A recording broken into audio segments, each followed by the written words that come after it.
l'Ajuntament de València torna a treure a revisió un pla general d'ordenació urbana que afecta la nostra pedania sense informar-nos i sense comptar amb les nostres opinions.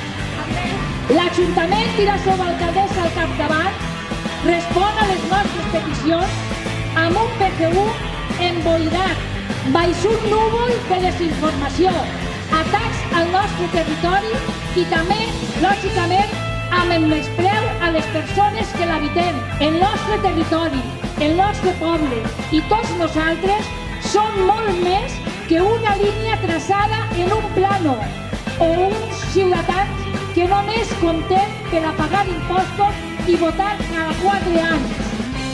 No anem a consentir, sense lluitar, que el nostre futur caiga en mans d'especuladors sense escrúpols, empresaris del taulell i polítics que ens han demostrat com actuen i com són. Per a nosaltres, la defensa de l'horta es converteix en la defensa d'aquells i d'aquelles que li donen vida, d'aquells i d'aquelles que són el resultat d'anys de treball i de cultura impulsada des de les nostres arrels i senyes d'identitat. I vulguin o no, som els verdaders referents locals.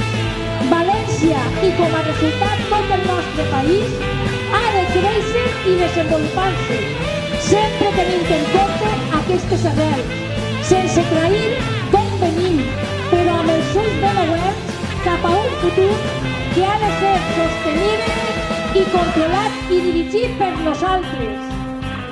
Si aquest futur ens duu a la necessitat d'infraestructures que alteren la nostra vida, hem de ser nosaltres, en cooperació amb les institucions, els que en darrera instància conservem, conversem i decidim com es fa, quin impacte podem suportar i quin no és necessari.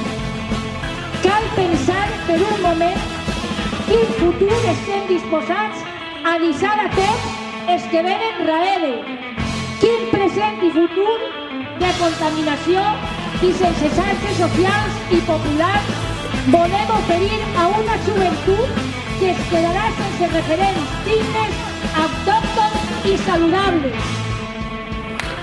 El poble de Castellar Liberal diu no, no i no. Prou d'especulació i d'avasallament. Prou d'un model polític i dominant que només es té en compte per a pagar i fer negoci amb els nostres béns. Senyora Barberà,